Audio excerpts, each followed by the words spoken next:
I would like to call to order the Cabarrus County Board of Commissioners regular meeting of April 20th, 2020. Welcome, everyone. We are meeting virtually again due to the coronavirus pandemic. This will be our second meeting that we will have done virtually. Of course, this is being televised live as we're meeting. And also, this is a little bit different. Our meeting of 2 weeks ago was our work session, which typically does not have public comment sections, and we do not have public hearings. Tonight is our regular meeting, so it's a little bit different. So I wanted to kind of go over the opportunities that folks had to participate in our regular public comment portion of the meeting. And in addition to that, we have 3 public hearings tonight that also the public is invited to comment on. The 3 methods of doing that, one of those was to email your comments to us by 5 p.m. today so that we could read them at the meeting. A second way was to have a video meeting, much like what we're doing here. That would have been, the deadline on that one would have been 5 p.m. on Thursday in order for us to record the video and get it spliced into the presentation and that sort of thing. And then the third opportunity, and this one still exists, is for you to call the conference call number, which is, and I'll say it again in a minute, 704-920-2023.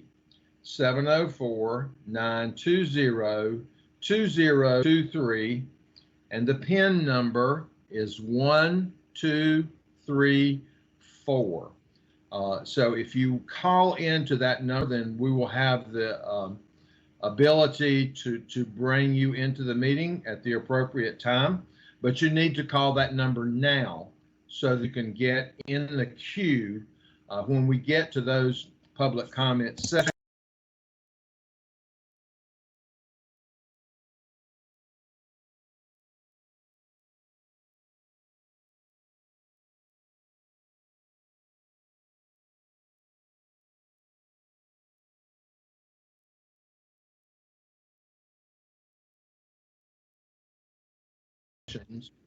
Or sections of our meeting, we will take the comments of the folks that we have in line. So you would need to go ahead and do that now. And I'll repeat, that number is 704-920-2023. And the PIN number is 1234. So if you have comments you'd like to make, we wanted to make sure that everybody had an opportunity to do that. So we'll move on now with our meeting, and first item on the list is the approval or correction of the minutes, and all of you have copies of those in front of you. Do I hear a motion that the minutes be approved as presented? I'll make that motion, Mr. Chairman. Second. Okay, we have a motion by Commissioner Shue and a second by Commissioner Honeycutt to approve the minutes as presented. Is there any discussion? Okay, hearing none, all in favor, please say aye. Aye. All opposed, no. That motion passes unanimously. Next up is the approval of the agenda. And you all have a copy of the agenda in front of you, as well as we have it displayed on the screen and also on the television screen. So do I hear a motion to approve the agenda as presented, including the changes on page 45? So moved. Second. Okay, we have a motion by Commissioner Honeycutt and a second by Commissioner Kiger. Is there any discussion? Hearing none, all in favor, please say aye. Aye. All opposed, no. And that motion passes unanimously as well. Next up, we move to item C, which is our recognitions and presentations. And the first item on the agenda is the proclamation declaring Older Americans Month. And I will read that proclamation now. Older Americans Month 2020, a proclamation. Whereas Cabarrus County includes a growing number of older Americans who make countless contributions to our community every day, and whereas Cabarrus County is stronger when people of all ages, abilities, and backgrounds are included and encouraged to make their mark, and whereas Cabarrus County Senior Citizen Advisory Council recognizes the importance of the physical, mental, social, and emotional well-being of its citizens, and whereas Cabarrus County Senior Centers can support our community members by promoting independence, inclusion, and participation, engaging older adults through education, recreation, and service, and connecting people with opportunities to share their time, experience, and talents. Now, therefore, the Cabarrus County Board of Commissioners do hereby proclaim May 2020 to be Older Americans Month. We urge every resident to recognize older adults and the people who support them as essential members of our community. I hear a motion to adopt the Older Americans Month proclamation as presented. So moved. Second. Okay, I have a motion by Commissioner Kiger and a second by Commissioner Shue to approve the proclamation as presented. Is there any discussion? I didn't find any appointments about discussion. Okay, hearing no discussion, all in favor, please say aye. Aye. All opposed, no. That motion passes unanimously as well. We are now to item C2, and this is from Emergency Medical Services, Cabarrus County Emergency Medical Services Week proclamation. And we are delighted to have Jimmy Lentz on the conference with us to present that proclamation. Well, thank you, sir, and thank you for this opportunity to come before you for what we obviously consider a very important proclamation. So I'll take this opportunity to read it. Whereas emergency medical services is a vital public service, and whereas the members of the emergency medical services teams are ready to provide life-saving care to those in need 24 hours a day, 7 days a week. And whereas access to quality emergency care dramatically improves the survival and recovery rate of those who experience sudden illness or injury. And whereas emergency medical services teams consist of emergency physicians, emergency nurses, emergency medical technicians, paramedics, firefighters, educators, administrators, and others. And whereas the member of the emergency medical services team, whether career or volunteer, engage in thousands of hours of specialized training and continued education to enhance their life-saving skills. And whereas Americans benefit daily from the knowledge and skills of these highly trained individuals.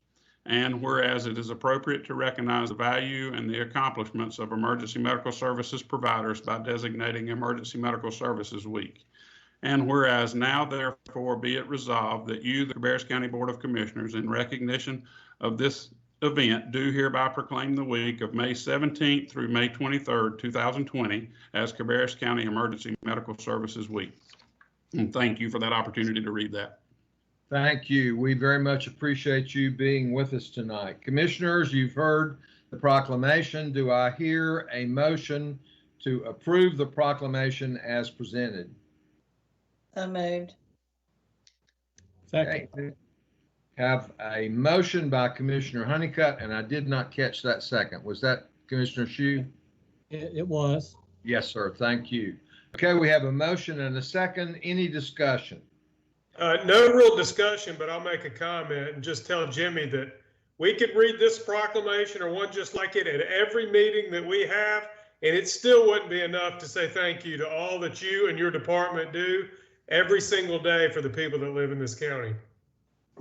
Well, thank you so much. I will take that gateway and this opportunity to be in front of the proud citizens of Cabarrus County and to tell you that I am very honored to be associated with a great group of people. They have taken on the recent task unscathed, no complaints. It's really made me very proud, and I have been for 30 plus years. But the support we've got from you guys and the citizens has honestly been nothing short of overwhelming, and we greatly appreciate it. And I say that for all 150 of our staff. Jimmy, can I ask you, I think you had one of your members that was tested positive. Can you give us any kind of report on them? I certainly will without giving too much information, and I'll kind of sum it up to say that employee was cleared and will be doing his first shift back very soon. That's good. Thank you. Very good news. Any other discussion? I certainly agree with Commissioner Kiger. We could read this proclamation every meeting, but especially now, as you pointed out, Jimmy, when your folks are going above and beyond and going into very uncomfortable situations to help people that are very much in need, and we sincerely do appreciate what you guys do every day. So if there are no other comments, we'll move to a vote. All in favor of adopting the proclamation, please say aye. Opposed, no. That motion passes unanimously. Thank you. And we move now to our informal public comment portion of the meeting. And I will ask our clerk, Lauren Linker, if she will come on the screen and bring us up to date on what public comments she may have received either by email, video, or maybe waiting on the conference call line. So we have not received any via email, but we do have one on our conference line, Shannon Gardner. Okay. Ms. Gardner, if you would please state your name and address, and you will have 3 minutes for public comment. Welcome.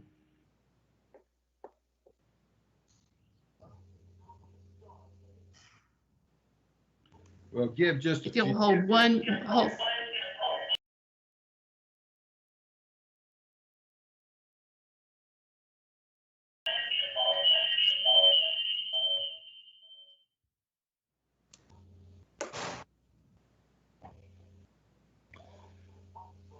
We're all learning as we go here.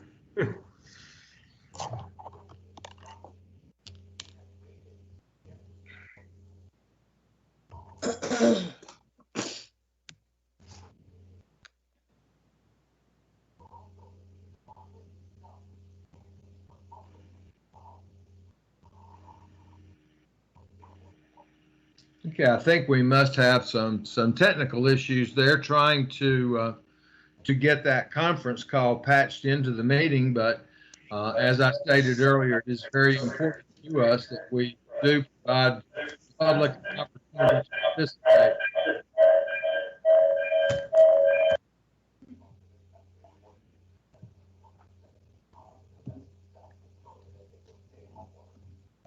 Commissioner two.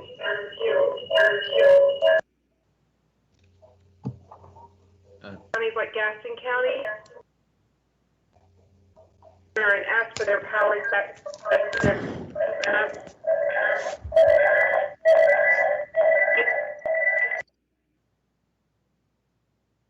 Emergency with my son, and we were not able to get help. Ms. Gardner, I'm sorry, but we're not able to hear you. Just a word every once in a while. I hope someone is talking with you. We've got a really strong echo in the background. If you have your television on, if you would turn that off and maybe try it again.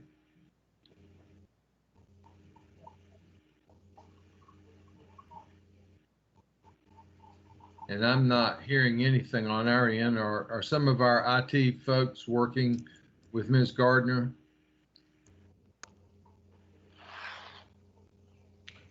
Mr. Chairman, if we could maybe, as they're working on that, encourage her to put her thoughts down and send us an email, that would be fantastic. We could at least read what she has to say. We would all at least have it at a later date. That is a very, very good idea. I was hoping she would have the opportunity to speak as if she was at one of our regular meetings, but it doesn't seem to be coming through. I tell you, we're gonna, Lauren, did we have anybody other than the one call? No, sir, not at this time. I'm gonna go ahead through a next couple items on the agenda, and if they work out those difficulties and we can hear Ms. Gardner, please break in and tell me, and we'll go back to public comments and hear what she has to say. So the next item on our agenda is our consent agenda. That consists of items that we have previously discussed at our work session 2 weeks ago in some detail. So do I hear a motion that we approve the consent agenda as presented? So moved. Second. Second. Okay, we have a motion by Commissioner Kiger, a second by Commissioner Shue to approve the consent agenda as presented. Is there any discussion? Hearing none, all in favor, please say aye. Aye. All opposed, no. That motion passes unanimously. We move now to our new business, and the first item up on the agenda is an economic development investment from Project Press. We are very happy to have Samantha Grass on the line with us to give us an introduction to that project, and after which we will hold a public hearing. All right, thank you. Good evening, Samantha Grass, Recruitment Project Manager with Cabarrus Economic Development. Thank you for the opportunity this evening to present Project Press. Project Press is considering to locate in an existing industrial spec building located at 1858 Kannapolis Parkway in Kannapolis. Project Press is a new beverage co-packing company and will open a new state-of-the-art production facility to fill cans under contracts with brand name companies to service the drink industry. The ownership of Project Press includes leaders that have been in the canning industry for decades. Based on expected growth, the company will install 3 canning lines in year 1 and another 2 lines in year 3. Projected investment is estimated to be $68 million in real and personal property. They also plan to create 231 jobs with average wages well above our current county average wage. They also noted that while some canning operations need higher headcounts with unskilled workers at lower wages, this state-of-the-art operation needs skilled workers. Cabarrus County grant analysis is based on that estimated $68 million projected investment in real and personal property. We are asking for your consideration of a 5-year, 85% economic development grant. The estimated grant for the 5-year term is $1,371,535. The net revenue to the county during that grant term is $242,000. Their final decision, their location decision, is also contingent on approval of state and local city support as well. And we would be happy to answer any questions that you all have tonight. Okay, thank you, Samantha. Does anyone have questions for Samantha on this project? Okay, as we frequently say when we talk about these projects, these are items that we have discussed over quite a few months, working out these proposals. So it's something that we're very familiar with. Are there any questions for Samantha before I open the public hearing? Okay, at this time, I will open the public hearing on Project Press, and I will ask our clerk, Lauren, if we have any public comments that have been submitted, or if there is anyone waiting on the phone. No, sir, we have not had any submitted, and there's no one on the phone for a question. Okay, being no one waiting to comment on this public hearing, I will close the public hearing, and we will now move to action by the board. So what would be the board's pleasure on this economic development investment for Project Press? Mr. Chairman, I'd like to make the motion to approve the economic development agreement, 5 years, 85% between Project Press and Cabarrus County, and to authorize the county manager to execute the agreement on behalf of the board, subject to review or revision by our county attorney.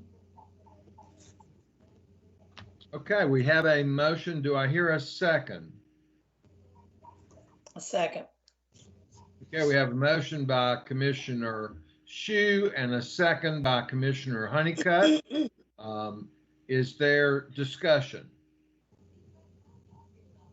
Hearing none, all in favor, please say aye. Aye. All opposed, no. That motion passes unanimously. Thank you, Samantha. And now we will move to Planning and Development 2020-2021 Home Program. And we are happy to have Kelly Sifford with us to talk about that. Thank you. So we have proposed this year a couple of things, as we had discussed before. We did a public hearing. We were going to work on the project with Concord. They have gone a different direction with that. So we are proposing currently that we construct a new home at the property at 96 Chestnut Street Southwest that Concord owns. We are expected to receive $139,460 in home activity money, $8,368 of admin money, and then we have a 25% match, which has been included in the proposed budget. As I discussed, I do have a little bit of reservation, but we're at a deadline point where we have to move forward. So we will monitor the situation and make a decision at a later date whether or not we go through with this project or we need to come back to you and change directions. Very good. Thank you. Are there questions for Kelly? Okay, hearing none, we will go ahead and open the public hearing for our 2020-2021 home program. And I will ask our clerk if we have any public comments that have been submitted or if there is anyone waiting on the line. There are no written or no one on the phone. Okay. All right. At this time, we will close the public hearing with no comments being submitted. And commissioners, what would be your pleasure on this item?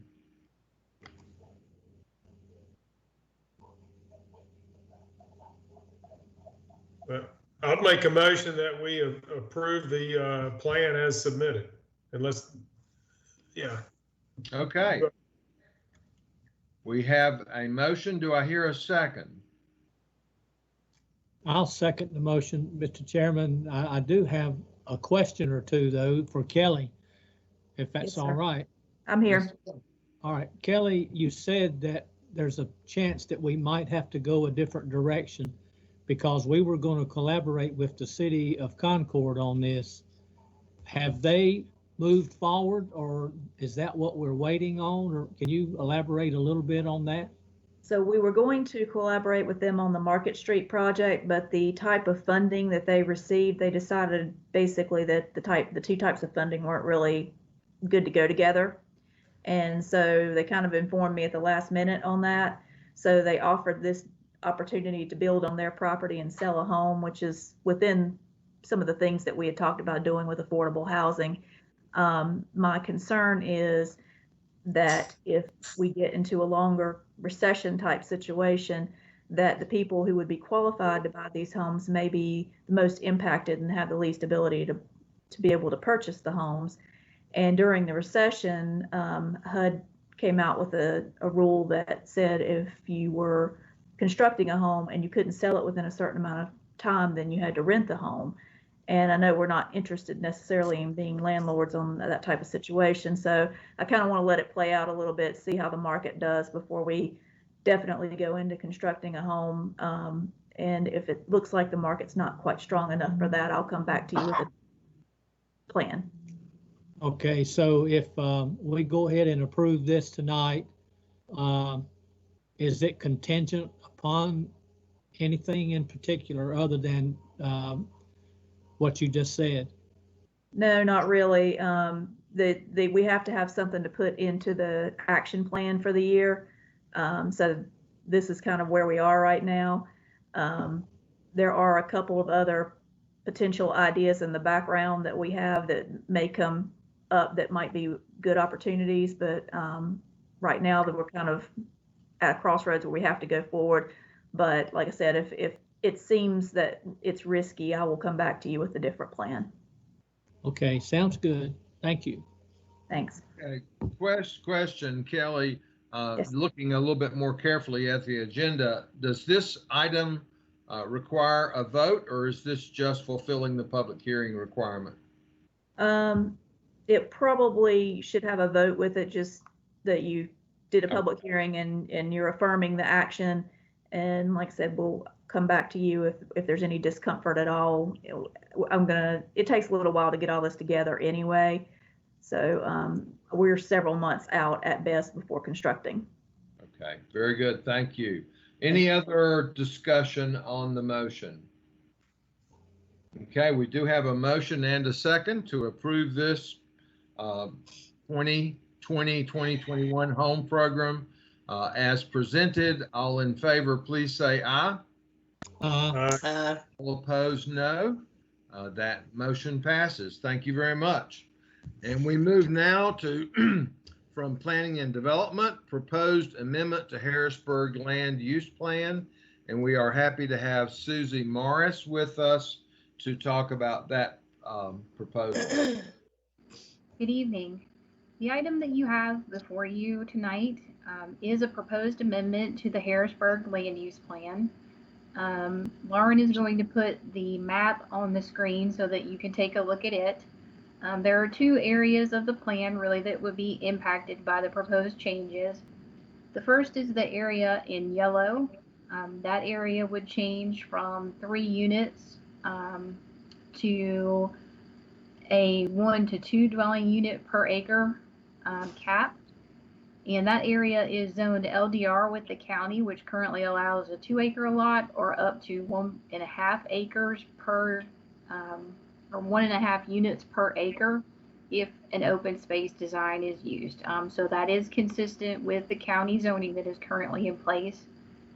And then to the south, the light green area would remain up to 1 unit per acre or up to 2 if open space design conservation is used. And the county designation there is CR, which requires a 2-acre lot or up to 1 acre per 1 unit per acre if a conservation subdivision design is used. So the proposed changes are consistent and in keeping with the current county zoning designations. As we discussed during the work session, the only intended changes are to lower densities for what would be allowed in those land use classifications, and there are no rezonings proposed as part of this land use amendment. And I'd be happy to answer any questions that you may have. Okay, are there questions for Susie? And as she mentioned, we did discuss this at our work session 2 weeks ago as well. Okay, if there are no questions, this does require a public hearing as well. And so at this point, I will open the public hearing on our proposed amendment in Harrisburg Land Use Plan. And I will call on our clerk to report on any comments that may have been received or anyone that's waiting on the line. I have no written or on the phone. Okay, having no comments being submitted, I will close the public hearing. And commissioners, what would be your pleasure on this item?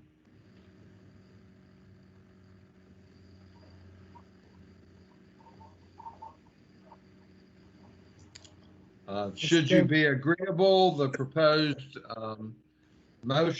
appropriate motion would be a motion to consider adoption of the proposed changes to the Harrisburg Land Use Plan residential classifications. So moved. Yeah, I'll move for approval. Okay, we have a motion by Commissioner Kiger and a second by Commissioner Shue. Is there additional discussion on this item? Susie, just, I think you told us at the work session, but this falls in line with Harrisburg Town Council. I mean, these revisions started on that side and then came to us. Is that correct?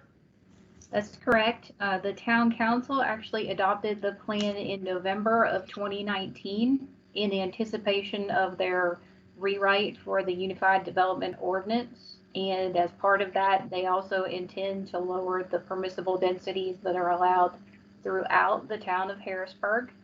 So it is consistent with what the plan moving forward is for the town. And since they have already adopted the changes are already effective with the town of Harrisburg.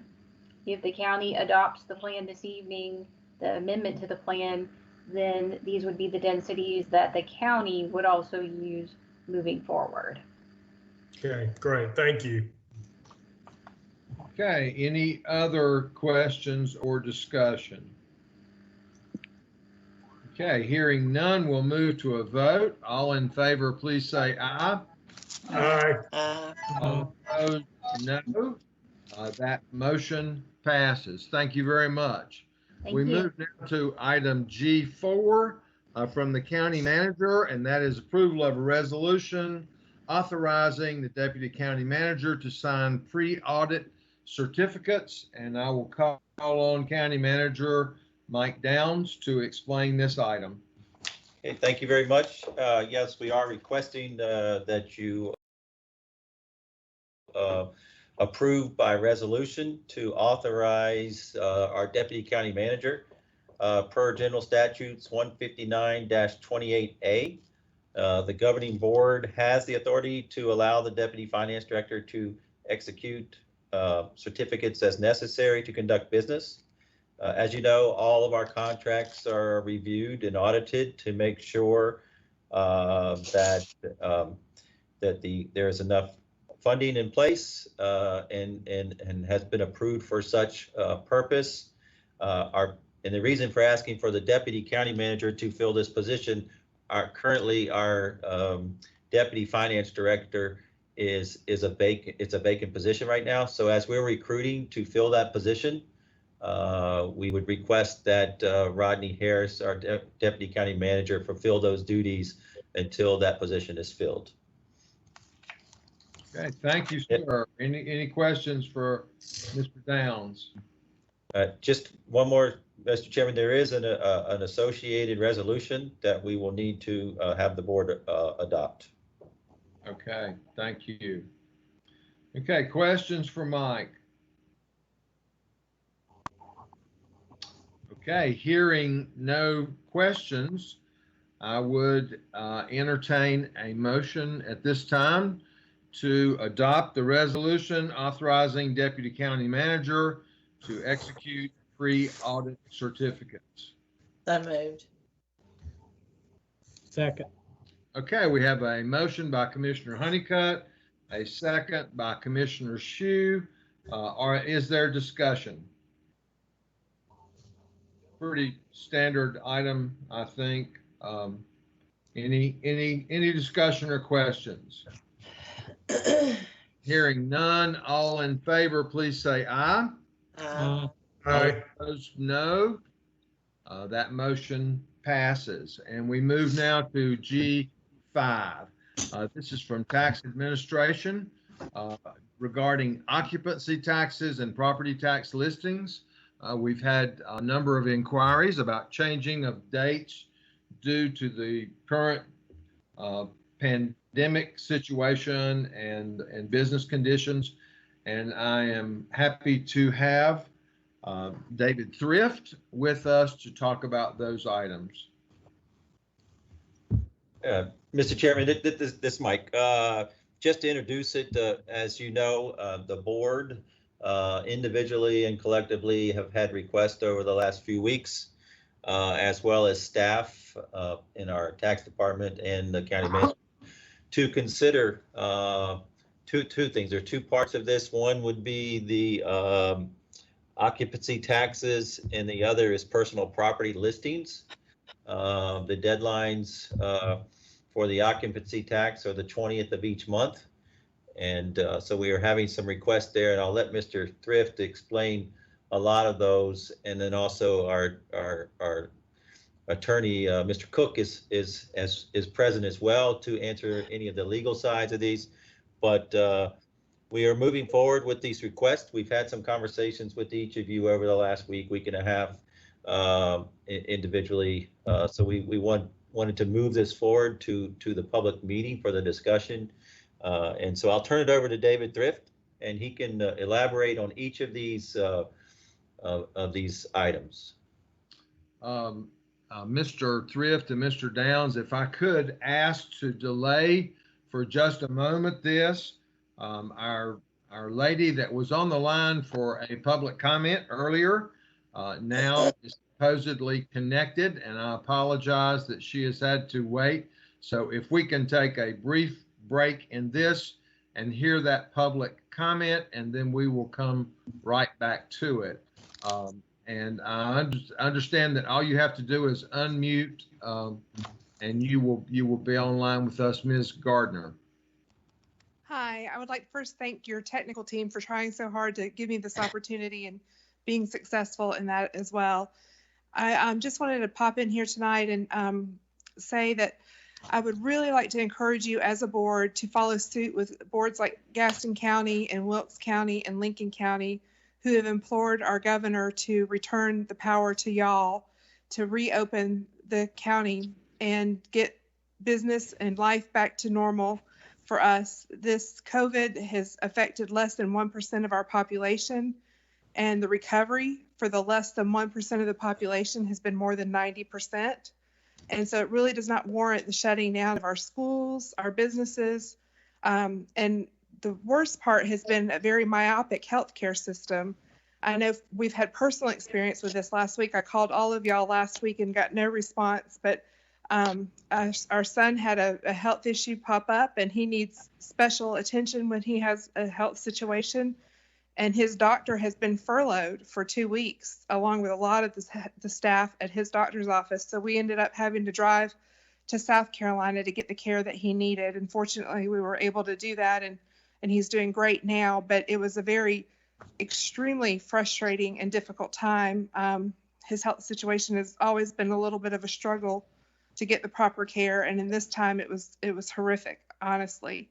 And I know that I'm not the only one. I talked to a man last week that his cancer surgery was canceled, and I just can't imagine how difficult and frustrating that has to be. And so I would really implore y'all as a government body to take action on behalf of your citizens and to push for reopening our county.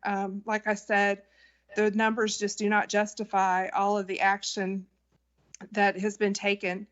And even according, if you look at ACLU numbers for things that are affected, the percentages are just inappropriate for, or inordinate for what has been done and the actions that have been taken. And I know many businesses are circling the drain, and I know that y'all know that's not good for our county either. So and then just to mention the mental and emotional state of people being isolated. I know friends that have not been able to see their loved ones in nursing homes and even in assisted living facilities where they're fairly healthy people. They have not been able to leave. And that's just extremely frustrating and difficult. It's not how we're to live. It's not how God created us, and it's just not what is intended as free citizens of this state and of this county. So I'd implore y'all to go ahead and work as a body towards pushing Governor Cooper to reopen our state. Thank you for your comments, Ms. Gardner, and thank you for your patience. You were crystal clear, so whatever the IT folks worked with you on, it worked extremely well. We appreciate your comments, and once again, we apologize for the technical situation that we experienced. Well, thank you for your time, and I do appreciate your IT team. They were great. Wonderful, thank you.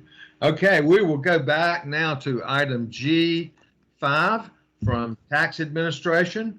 As we heard the county manager introduce that item a few minutes ago, and we now have our tax administrator, David Thrift, on the program with us. Good evening, Commissioners. As you heard County Manager Downs mention, we've had over the last couple weeks numerous requests for relief of certain tax-related items. The two primary requests have been revolved around the relief from occupancy taxes, and the second being requesting additional extensions to personal property tax listings. So the discussions around these requests have had to consider many things. The considerations primarily have been what the board has the statutory authority to act on. There's also considerations about the financial impact of responding to these requests, how those responses will affect any agencies that are associated with them, as well as the businesses themselves. So what we've done throughout these discussions is put together a proposed resolution that addresses both those items. And I'll kind of talk briefly about the two different parts of that. So occupancy taxes, of course, are levied and collected by businesses as part of when a room is rented overnight. That's part of the charge that's paid. Those businesses are required to report those taxes that are collected and present those taxes to the county every month by the 20th of the month. As you know, this pandemic has disrupted a lot of the hospitality industry. So we've had requests to be granted relief from those occupancy taxes or extensions on those occupancy taxes. What this resolution will do is provides a waiver of the penalty associated with any payment that may be missed on the April 20th or the May 20th payment deadline. So so long as those taxes are paid in full by the June 20th payment deadline. So what this allows is a period of time for those organizations to make that payment by June 20th as opposed to the regular monthly payment, and would waive the penalty associated there. So the taxes are not being waived, simply the penalty that's associated with the timing of the late payment. This resolution would also require the continuation of the monthly reporting on those taxes. So we would need to get the regular monthly reporting by the 20th, and if there's an issue with this current situation that requires the payment to be delayed, then this resolution will waive the penalty associated with that delay, as long as the payment can be made by the June 20th deadline. So in regards to the questions about extending the property tax listing, we have many businesses that have requested. We also have a number of accounting firms that have indicated that due to the current environment, they're having a lot of trouble communicating with some of their clients, getting information back and forth. And so their concern is that they weren't able to meet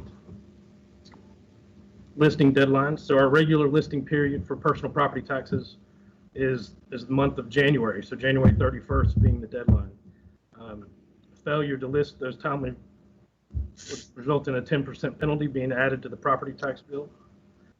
So taxpayers are allowed to request an extension to April 15th, as long as they do that before the January 31st deadline. So the requests that we've been receiving are from those taxpayers that timely requested an extension to April 15th, and then due to this pandemic have had difficulty meeting that April 15th deadline.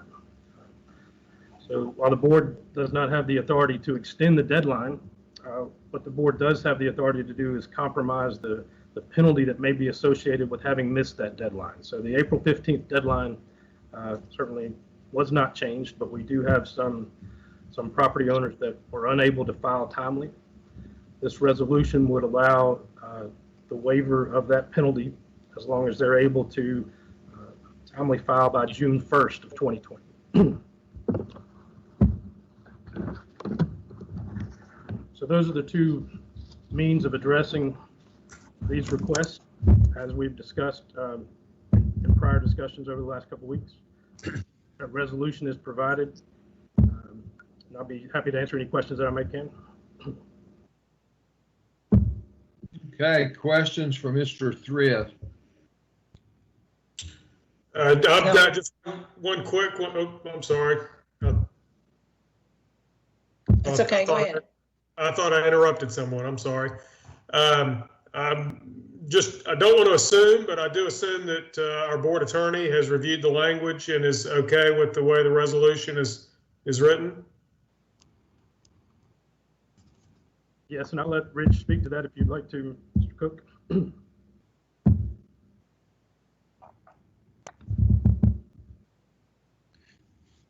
Mr. Cook drafted the resolution as you see it. Okay, gotcha. Yeah, can you hear me now? Yes. My microphone cut off, I'm sorry. Yes, I drafted it, so I'm very familiar with it. Okay, good. Okay, any other questions? I think as Mr. Thrift explained, and of course we've had some previous discussions about this as these inquiries have come in, these are the things that we are legally able to do to help folks out in this situation. I think statute will not allow us to adjust those due dates, but will allow us to help out with these penalties. So hopefully that will be beneficial to some folks. Are there other questions or other discussion? If not, I would entertain a motion at this time to adopt the resolution regarding COVID-19 extension of occupancy taxes and property tax listings. So moved. Second. Okay, we have a motion by Commissioner Honeycutt, a second by Commissioner Shue. Is there further discussion? Okay, hearing none. All in favor, please say aye. Aye. All opposed, no. That motion passes. We move now to section H, which is our reports.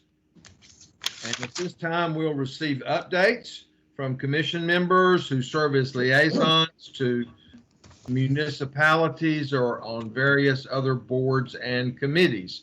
Does anyone have anything for us tonight? I don't really have anything there, but I do have a general comment if I can just go ahead and throw that in. Yes, ma'am. Lauren, do you have that brochure that you can put up? I did receive an email today from Atrium Health. They're doing a medical supply donation drive. I believe it is, and I'm trying to look on this small screen. There we go. That helps. Friday, April the 24th from 12 to 4 p.m. at Atrium Health, Cabarrus, Northeast Plaza Building. And you can see the items, some of the items needed. N95 respirators, face shields, surgical masks, non-latex gloves, gowns, hand sanitizer. So if anybody has any of these items that you would be willing to donate to Atrium Health, they would love to have you come by Friday, April 24th, 12 to 4 to Atrium Health, Cabarrus, Northeast Plaza Building.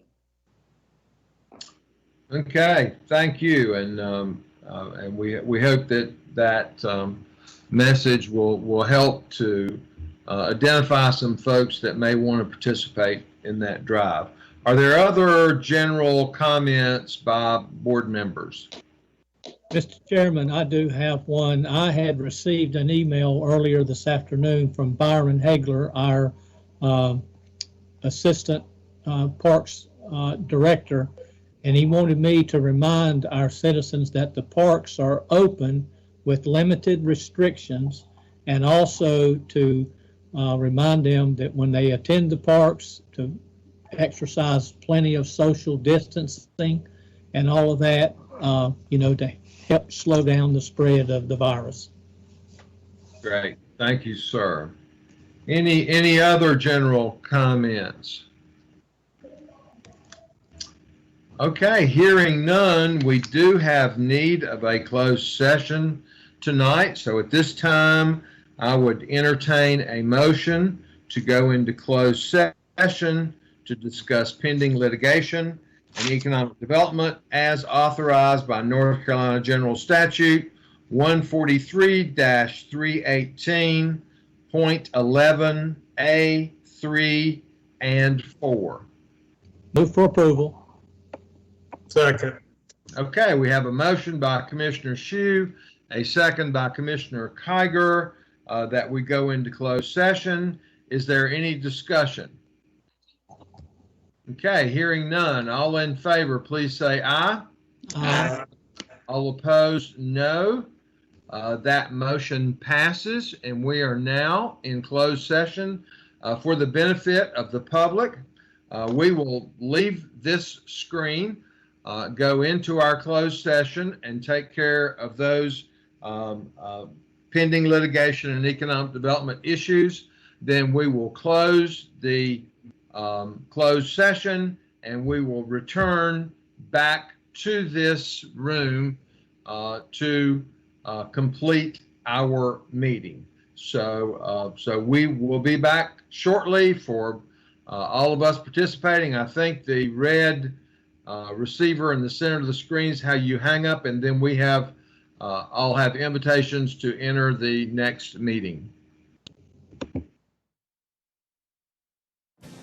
Watch Cabarrus County Commissioners meetings live as they happen. The agenda workshop at 4 p.m. the first Monday each month. The regular meeting at 6:30 p.m. the third Monday of each month. On Spectrum Cable Channel 22 or live stream at cabarruscounty.us. We could have scared them all off. I don't see them now.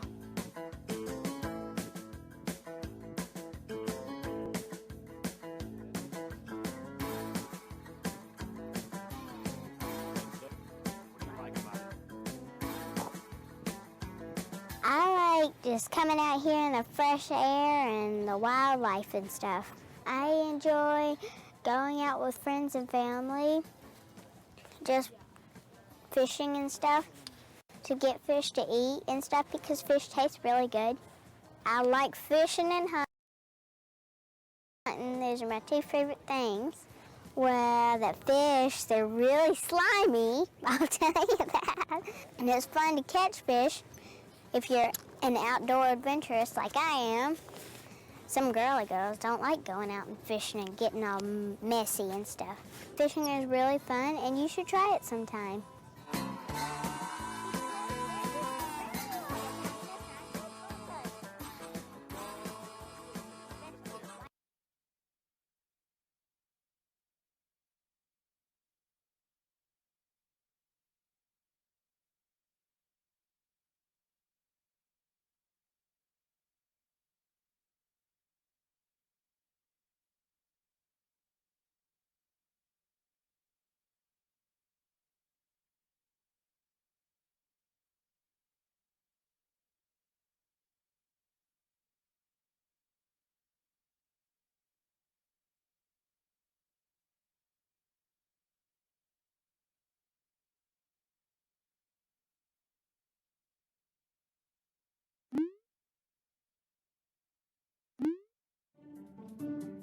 We're going to be talking about what North Carolina Department of Transportation is doing in Cabarrus County. Could you sort of bring us up to speed as to where we are with this project here on I-85?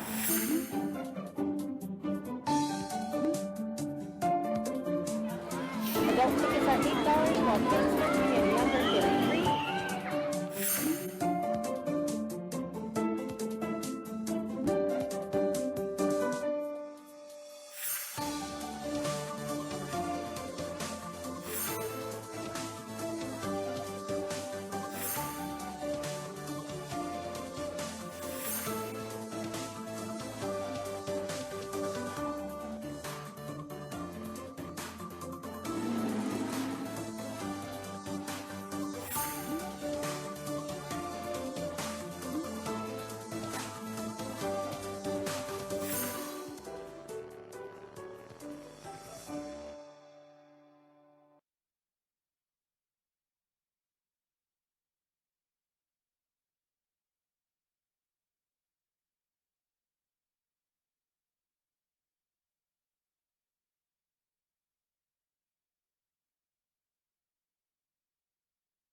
I'm Lauren Hill. I am the horticulture agent for North Carolina Cooperative Extension in Cabarrus County. I am a resource for research-based information on trees, shrubs, fruits, and vegetables, and any other plants that you might have questions about. Today we are in an Extension Master Gardener's garden, as you can see, and we're here to plant some bulbs and talk about ways you can add spring blooms to your garden this fall.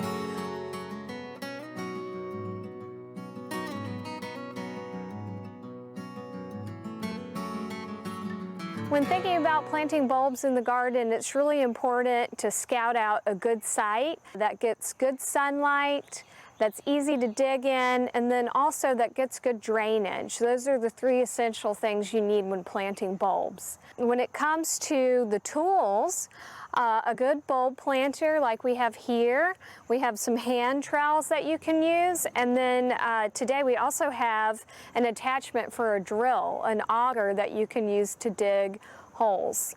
So the auger and then the bulb planter can be a little more ergonomic and easier to use if you don't want to get down on your hands and knees quite as much. I also have 3 different types of bulbs here today. We have tulips, daffodils, and then we have a mix pack right here with some alliums. Those are 3 of the most popular bulbs for our area. When selecting bulbs, you want to pick ones that are ideal for Zone 7B, which is our USDA hardiness zone. And there's a great map online that you can take a look at for more information on the hardiness zone. So fall is the ideal time to plant spring blooming bulbs in the garden. And fall can be kind of relative in our area. We've had some warmer temperatures into late October, then we get some cool temperatures all of a sudden. But fall is technically November, October, and December in our area, so you can start planting bulbs as late October and into late December. So today I'm going to show you 3 different instruments to use to plant bulbs. So for one, we've got a hand trowel that we can use in the garden and simply just dig a hole. And you want to dig about 2 to 3 times the depth of the original size of the bulb. So this little daffodil bulb we've got here will go 2 to 3 times bigger than what it is. But we can also use a bulb planter like this to make things a little bit easier.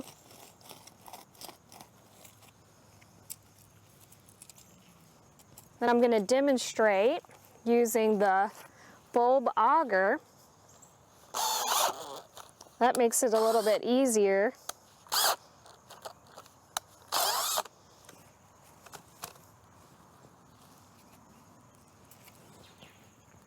Once you get all your bulbs dug and placed in the holes, then you can come back over with your hands or a rake and just cover with soil. Then the next important thing to do is to fertilize. A good rule of thumb is to use 10-10-10, and you want to use about 3 to 4 pounds per 100 square feet. And sprinkle this over the area where you've planted.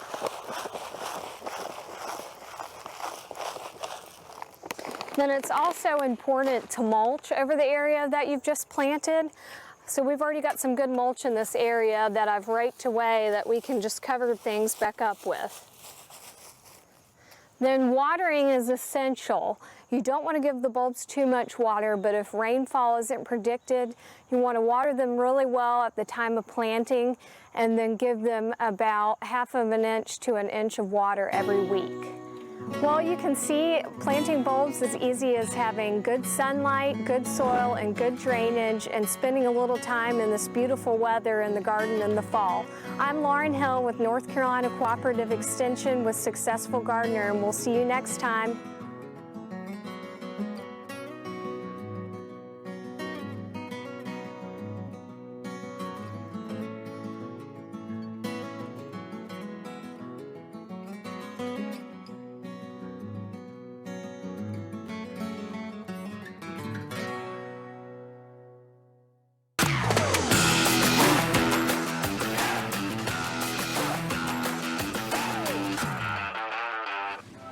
DPW takes a spin on the newest attraction for the young and young at heart. The double-decker carousel at Village Park in Kannapolis is now open. This unique park feature is the only double-decker carousel in North Carolina. Manufactured in 1989, the carousel has 1,800 lights, Brazilian oak decking, and a charming hand-painted Venetian murals. The distinctive carousel horses rotate to carnival music. Carousels first originated at fairs in Europe in the 17th century. Carousels mimicked the tradition of knights on horses as they jousted in tournaments of skill and athleticism. The ride accommodates approximately 60 people and is handicap accessible. The carousel is housed in a beautiful structure to protect it from the weather. Nearby, you can now also enjoy newly installed soothing water feature. Using rocks, grasses, and other natural elements, the waterfall feature is a great place to relax and enjoy the park. The carousel and water feature are two new favorite places you'll want to visit regularly in Kannapolis. The carousel has the same hours as the Splash Pad and Rotary Train Express. For more information on the carousel at Village Park in Kannapolis, visit kannapolisnc.gov or call 704-920-4343.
Watch Cabarrus County Commissioners meetings live as they happen. The agenda workshop at 4 p.m. the first Monday each month. The regular meeting at 6:30 p.m. the third Monday of each month. On Spectrum Cable Channel 22 or live stream at cabarruscounty.us.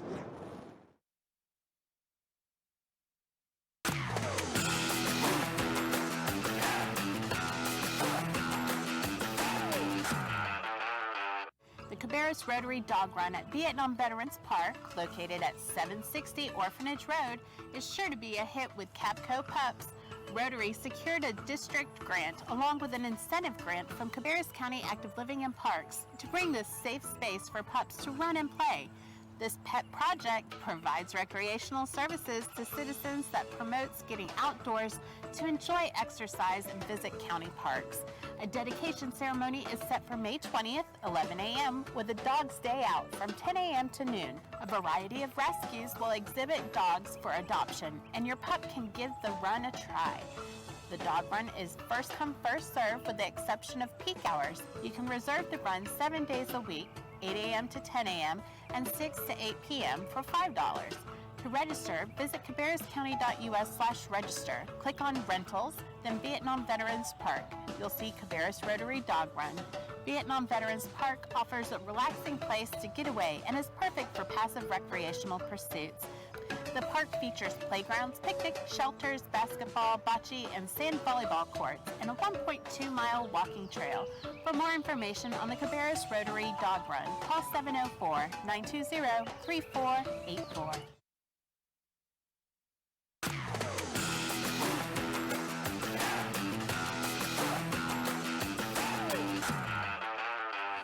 Today, CTW is watching participants get a peak shape at the Cabarrus County Senior Center in Concord for the Cabarrus County Senior Games. The games have something for everyone and bring out the artist and athlete in you. They are sanctioned by North Carolina Senior Games Incorporated and sponsored statewide by the North Carolina Division of Aging and Adult Services. Anyone 50 and older by December 31st, 2017 can participate in a variety of sporting and arts events like cycling, horseshoes, swimming, track and field, pickleball, bowling, dancing, and many more. Events are divided by 5-year age groups and gender with the exception of mixed doubles and silver arts. Athletic events award first, second, and third place finishers with gold, silver, or bronze medals. Silver arts events award first, second, and third place in each category and also receive medals for their works. These winners also qualify for North Carolina Senior Games State Finals, where they will represent Cabarrus County. Early bird registration is $18 and required by March 10th, 5 p.m. Final registration is $23 and due by March 23rd at noon. This includes participation in your chosen event, Cabarrus County Senior Games t-shirt, closing ceremonies, dinner, and dance. A few events require an additional fee. Opening ceremonies signal the start of the competition. Come on out to Frank Bliss Park Amphitheater April 3rd, 11 a.m. as the award-winning Cabarrus County Sparks cheerleaders open the games. The Cabarrus County Senior Games are more than a competition. These events bring our community together and celebrate the talents of our seniors. For more information or to register for the Cabarrus County Senior Games with events taking place April 3rd through June 3rd, call 704-920-3484.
Okay, thank you. We are now finished with our closed session.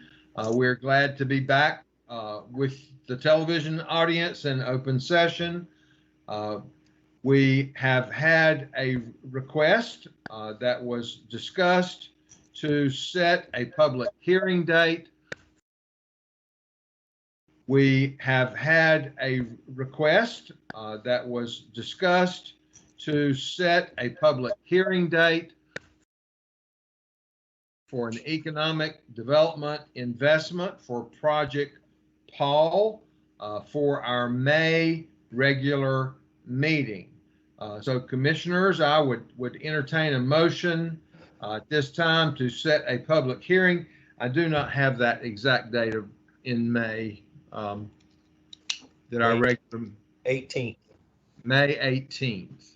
Yeah, to set a public hearing for Project Paul for our regular meeting on May 18th to hold a public hearing for an economic development investment. Move for approval. Second. Okay, we have a motion by Commissioner Shue, a second by Commissioner Kiger. Is there discussion?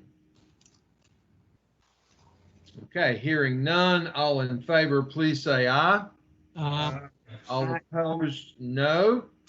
That motion passes unanimously. Our second item that we need to address is a property item regarding the new courthouse construction. I'll let our county attorney talk about that for a minute. Thank you, Mr. Chairman. As we discussed in closed session, we are asking that you go ahead with a condemnation of some of the property of the Whataburger Drive-In number 2 Inc.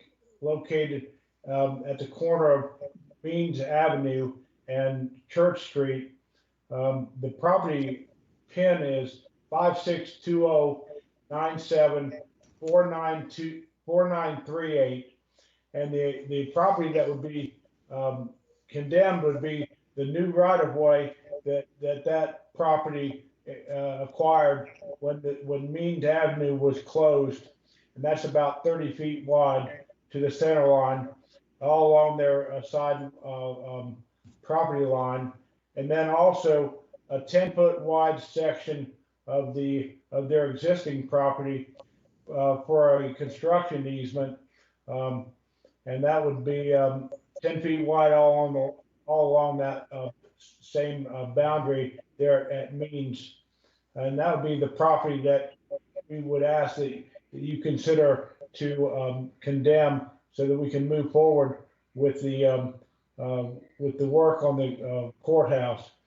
So what we're actually asking is that you authorize me as county attorney to issue a notice of condemnation required under NCGS 40A-40 and a notice of entry on the property under NCGS 40A-11, and that you authorize me to send that letter out immediately, and that when that 30 days expires, that we proceed to file the condemnation action against the property that I've described, and that we deposit the total amount of $45,000 to cover both the regular condemnation and also the condemnation of the temporary construction easement of 10 feet.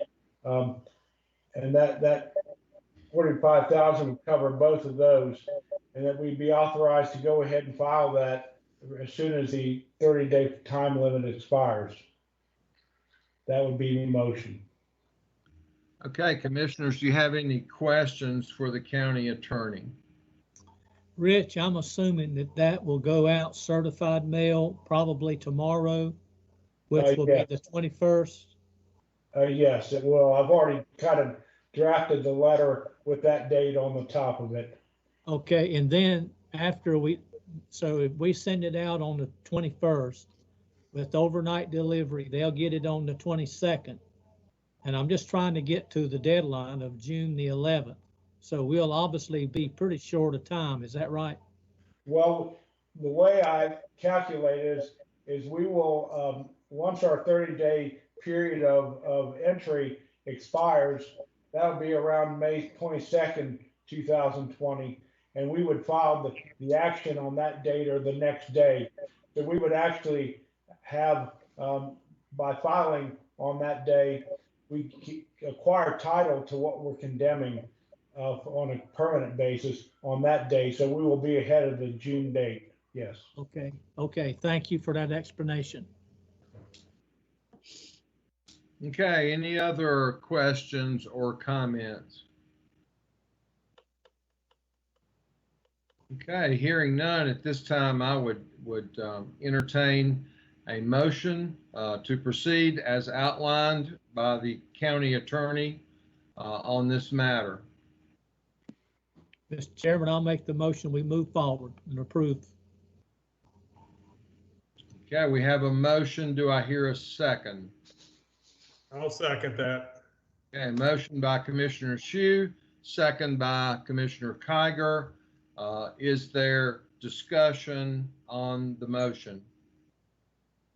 Well, no discussion in particular, but we did in closed session lay out a whole host of a timeline of things that we've done that we think are reasonable to try to avoid getting to this point. Yes, sir. Just for the general public's viewing knowledge, we didn't just decide to do this on a whim. Okay, any other comments? Okay, hearing none, we will move to a vote. All in favor, please say aye. Aye. All opposed, no. No. Okay, that motion passes 4-1 with Commissioner Poole voting no and the balance of the board voting yes. Are there any other matters that need to come before the board before we adjourn this evening? If not, I would entertain a motion that we adjourn tonight's meeting. So moved. Second.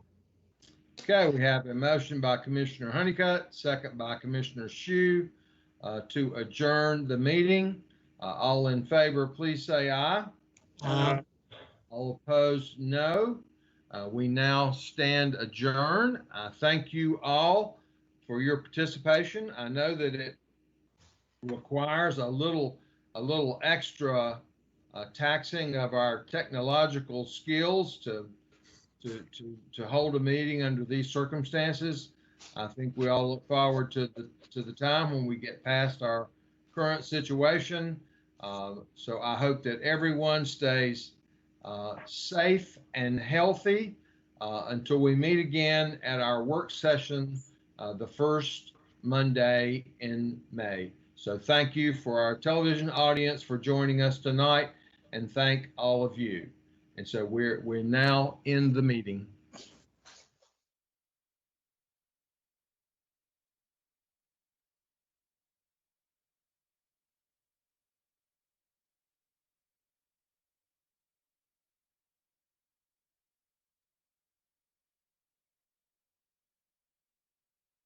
Could you sort of bring us up to speed as to where we are with this project here on I-85?